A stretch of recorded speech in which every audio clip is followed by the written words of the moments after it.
Friends, ఈ రోజు మన యొక్క అప్డేట్స్ కి స్వాగతం సుస్వాగతం. ఇప్పటిదాకా మన యొక్క ఛానల్ ఎవరైతే సబ్స్క్రైబ్ చేసుకోలేదో ప్రతి ఒక్కరు కూడా సబ్స్క్రైబ్ చేసుకోండి. అదే విధంగా మన యొక్క ఛానల్లో వచ్చే డైలీ వేస్ కరెంట్ అఫైర్స్ కూడా క్లాసెస్ అనేవి మీరు ఫ్రీగా పొందవచ్చు. ఇంకా ఈ రోజు మన యొక్క నోటిఫికేషన్ చూసినట్టయితే రైల్వే రిక్రూట్మెంట్ కి సంబంధించి ఎన్టీపీసీ కేటగిరీ సంబంధించి జాబ్స్ నోటిఫికేషన్ అనేది విడుదల చేయడం జరిగింది. దీనికి సంబంధించిన పూర్తి వివరాలు ఇప్పుడు మనం తెలుసుకుందాం. అయితే మొదటగా మనం పోస్టుల వివరాలు తెలుసుకుందాం. పోస్టులు, తర్వాత వాటికి సంబంధించిన శాలరీస్, మొత్తం పోస్టులు ఎన్ని అందుబాటులో ఉన్నాయనేది మొదటగా మనం తెలుసుకుందాం. మొదటగా మనం చూసినట్టయితే chief commercial come ticket supervisor సంబంధించి మొత్తం పోస్టులు 161 పోస్టులు అనేది ఉండడం జరిగింది. అయితే దీనికి వచ్చి స్టార్టింగ్ స్టేజ్ లో శాలరీ అనేది 35,400 శాలరీ అనేది అందుకోవడం జరుగుతుంది. తర్వాత చూసినట్టయితే స్టేషన్ మాస్టర్ కి సంబంధించి 615 పోస్టులు, వీరి యొక్క శాలరీ అనేది starting stage 35,400.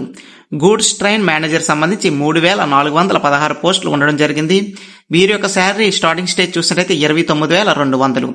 Junior accountant assistant cum typist సంబంధించి 921 పోస్టులు ఉండడం జరిగింది. వీరి యొక్క శాలరీ చూసినట్టయితే 29,200 వరకు శాలరీ అనేది అందుకోవడం జరుగుతుంది. ఇంకా అదే విధంగా సీనియర్ క్లర్క్ కమ్ టైపిస్ట్ సంబంధించి 638 పోస్టులు ఉన్నాయి. వీరి యొక్క salary starting stage 29,200. Traffic assistant కి సంబంధించి మొత్తం 59 పోస్టులు ఉండడం జరిగింది. వీరి యొక్క స్టార్టింగ్ శాలరీ చూసినట్లయితే 25,500 అని చెప్పొచ్చు. టోటల్ ఆర్బీఐకి సంబంధించి మొత్తం పోస్టులు ప్రెసెంట్ 5,810 పోస్టులు అనేది తీయడం జరిగింది. ఇక్కడ మనం చూసినట్టయితే దీనికి సంబంధించిన క్వాలిఫికేషన్ చూసినట్టయితే ముఖ్యంగా మీ యొక్క ఏజ్ అనేది 18 సంవత్సరాల నుండి 33 సంవత్సరాల మధ్య ఎవరైతే ఉంటారో వాళ్ళందరూ కూడా అప్లికేషన్ అనేది చేసుకోవచ్చు. అదే విధంగా ఇక్కడ మనం చూడొచ్చు ఎగ్జామ్ ఫీజు చూసినట్టయితే SC ST ex service men, physical handicapped persons, females, transgenders, అదే విధంగా ఎకనామికల్ బ్యాక్వర్డ్ క్లాస్ ఎవరైతే ఉంటారో మైనారిటీలోని, అదే విధంగా వీళ్ళందరూ కూడా 250 రూపాయలు ఎగ్జామ్ ఫీజు చెల్లిస్తే సరిపోతుంది.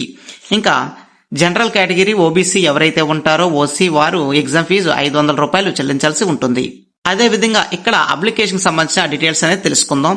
అప్లికేషన్ స్టార్టింగ్ స్టేజ్ 21వ తారీఖు 10వ నెల 2025 అప్లికేషన్ అనేది ప్రారంభం కానుంది. అయితే అప్లికేషన్ యొక్క చివరి తేదీ చూసినట్లయితే 20వ తారీఖు 11వ నెల 2025 అని వారు చెప్పడం జరిగింది. అంటే నెక్స్ట్ మంత్ 20 వరకు అప్లికేషన్ అనేది అప్లై చేసుకోవచ్చు. ఇంకా అప్లికేషన్ సంబంధించిన పేమెంట్ ఏదైతే ఉంటుందో ఎగ్జామ్ ఫీజు అనేది వచ్చే నెల 22 వరకు మన అప్లికేషన్ ఫీజు అనేది కట్టొచ్చని వారు చెప్పడం జరిగింది. ఇంకా అదే విధంగా అప్లికేషన్ అప్లై చేసేటప్పుడు మీరు ఏమైనా మిస్టేక్స్ కానీ చేసినట్టయితే, అప్లికేషన్ లో ఏమైనా తప్పుగా మెన్షన్ చేసినట్టయితే వాటికి సంబంధించిన కరెక్షన్ చేసుకోవడానికి 23వ తారీఖు 11/2025 అప్లికేషన్ మళ్ళీ ఓపెన్ అవుతుంది. ఆ రోజు మీరు అప్లికేషన్ లో మోడిఫికేషన్స్ అనేది చేసుకోవచ్చు. అయితే గుర్తుపెట్టుకోండి, అప్లికేషన్ మోడిఫికేషన్ చేయడానికి కూడా వాళ్ళు అదనంగా డబ్బులు అనేది తీసుకుంటారు. కనుక ప్రతి ఒక్కరు కూడా అప్లికేషన్ చేసేటప్పుడే చాలా జాగ్రత్తగా అప్లికేషన్ అయితే అప్లై చేయండి.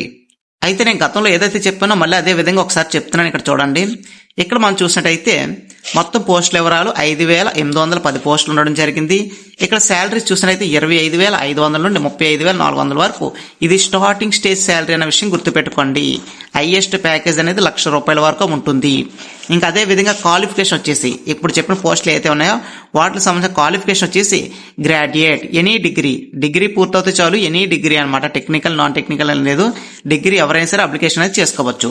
అయితే వారికి ఏజ్ అనేది 18 నుండి 30 సంవత్సరాల మధ్య ఉండాలి. వాళ్ళందరూ కూడా అప్లికేషన్ చేసుకోవచ్చు అని వారు చెప్పడం జరిగింది.